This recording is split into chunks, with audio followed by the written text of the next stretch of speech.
Hello and welcome to The Big Q.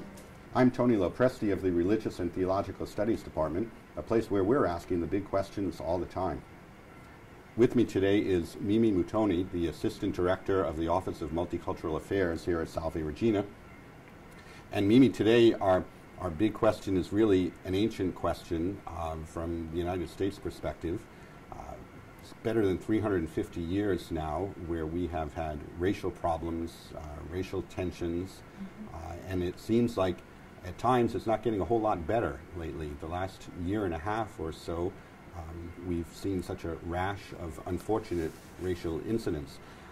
Now, I say we've seen that, and I should be conscious of the fact that I say that as a white person, because most of my brown or black-skinned friends will say, these things we've seen over the last year and a half are really nothing new. What's new is white people noticing them more, perhaps, than they have in the past. So I'm interested to hear your take on this, because you're not an African American. You know, you've lived in this country for the last 6 years, but yet I imagine you may be mistaken at times for an African American. How do you size up the United States atmosphere? Has something changed recently, or are the kinds of things we're seeing things that you've observed as long as you've been here? I think the situation has become more tense, I would say, because with the existence of technology and social media and the instantaneous uploading of all these videos and pictures, you are now getting an instant response from people. And there's a constant debate because now people have a platform to talk about it. They talk about it on Facebook, they talk about it on Twitter, and everybody has an opinion these days and they have the chance to share it. What happens now is that communities like statewide, countrywide, are noticing that police relations between the police and the communities of minorities are tense and they're very violent. But what's happening now is that people are reacting. So the riots in Baltimore, for example, those I don't think are commonplace in the history of the United States. I think that is what has changed, in that the reaction from people. But I do think these incidents have been happening for a long time. We just never really heard about it. True, I think you're right. You know, we don't hear about riots every day, at least not racial riots.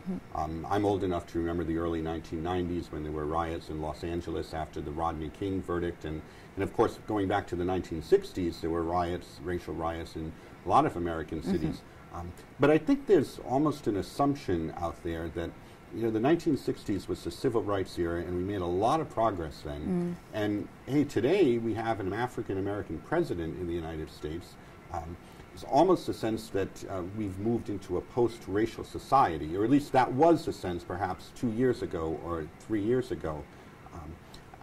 Is there any truth to that, or do you still observe a lot of racism in everyday life? I think there is very little truth to that. I think that racism has just changed. It's the way it's seen. It's no longer in your face, people calling you the N-word, people writing slurs on your room or anything like that. It's now subtle things where people complain about affirmative action, thinking that affirmative action is a problem, where people assume somebody got something, or not because of their hard work, but because of the color of their skin, where people are boycotting movies because the lead actor is African American, where people are complaining about certain characters having certain colors of skin because they believe that a certain world or a certain novel should be completely white. Which is actually very interesting for me because, I don't know if you've heard about this, but a couple of years back, the Hunger Games, yes, where one of the main actors, Rue, in the first movie was a little African American girl. And there was this huge uproar about it because they didn't believe that the character should be black, the character should be white. But actually in the novels, the character is described as a brown-skinned girl. But it was very interesting to see, again, social media, where people have a platform to talk about their thoughts and opinions without any actual consequences, because you really can't go and confront someone who just tweeted something. They're afraid to say it to your face, but are very quick to go on social media and talk about it. Well, I was going to say, sometimes people's guard goes down on social media and they say things, and maybe you get a window into what people are really thinking. in social media that you may not get in more polite face-to-face conversation. Yes. And so, I mean, it sounds to me like you follow that, and you can spot when something comes out that doesn't quite hit you the right way. Definitely. Right now, the Star Wars movie is being released, and there's this whole movement for boycott Star Wars, the new Star Wars, because the main actor is black. And it's so fascinating for me to see all these people who, in reality, it shouldn't even make a difference, because half of these people, it's a fictional character. It's not even real. It's not a historical telling of a story. And what is very interesting is that when it happens the other way around, where white actors play ethnic characters, there's no uproar at all. It's kind of assumed that that's going to happen.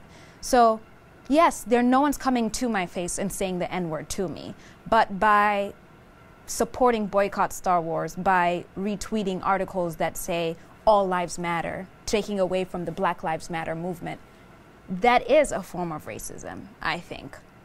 Now, here at Salve Regina, I think we pride ourselves in having a welcoming community, a supportive community, but we'd probably be naive, I think, to think that there's no racism here. It's all out there in the world, but come to Salve and everything is pure.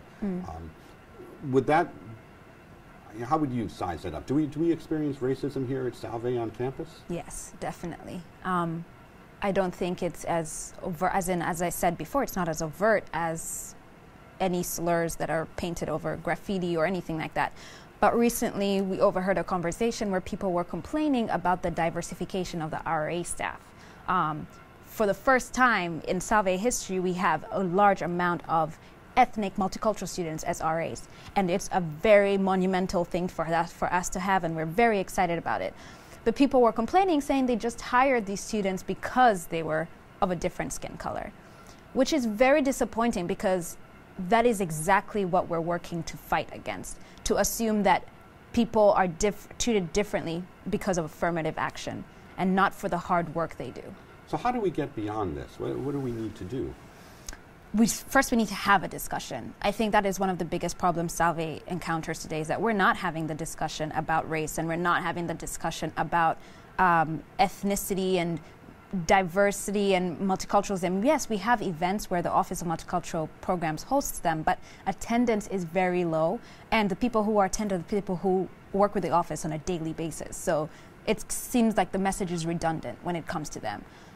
We are going to have a panel discussion November 3rd about police brutality and police relations with the community. It's called Uniting Not Dividing, Why Black and Blue Should Not Hurt. And we have speakers coming from Baltimore, community leaders such as the director of the Rhode Island for Community and Justice program. We have professors who are coming to be on this panel, and it's such an intense and great opportunity to open this discussion up to this university community, because we don't have that discussion. So I imagine you're hoping that almost becomes like a launching pad, because you think there should be more regular conversation about these issues. They should be, and people should not be. I understand the hesitancy in talking about it. It is a very touchy subject, and it does ignite a lot of emotions and tension, but just not talking about it doesn't fix the problem either. And there is a problem. It's not to say there's not a problem. There is a problem. Yeah, well, I mean, I think it's probably safe to say there's some big questions that remain unanswered about this, and the way to deal with big questions is to discuss them.